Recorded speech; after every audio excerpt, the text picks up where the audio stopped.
Comment calmer un enfant sans crier? La réalité d'une éducatrice. Bonjour tout le monde.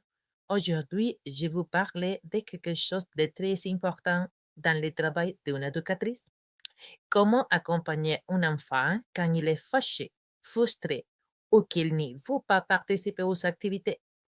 Beaucoup de personnes pensent qu'être éducatrice, c'est seulement jouer avec les enfants, mais en réalité, nous devons aussi comprendre leurs émotions et apprendre à communiquer avec douceur et patience. Par exemple, quand un enfant pleure ou refuse une activité, je ne vais pas lui dire arrêtez de pleurer, s'il te plaît. Non, je préfère utiliser des phrases calmes et positives comme je comprends que tu es fâché. Viens, on va essayer ensemble. Tu veux choisir un autre jour? Regardez tes amis, s'amusent avec nous. On peut commencer doucement. Le ton de les voix est très important. Les enfants ressentent notre énergie. Si nous parlons avec calme, ils se sentent plus en sécurité. Une autre stratégie très utile, c'est de donner des choix à l'enfant.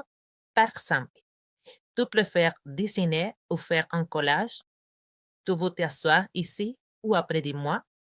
Quand l'enfant sent qu'il a un petit contrôle sur la situation, il coopère souvent beaucoup mieux. Comme éducatrice, j'ai appris qu'un enfant ne cherche pas à être difficile souvent. Il essaie simplement d'exprimer une émotion qu'il ne sait pas encore gérer.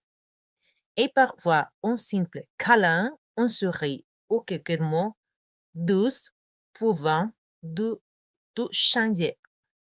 Si vous aimez les vidéos sur la petite enfance, la vie au Québec et le travail d'éducatrice, abonnez-vous à ma chaîne.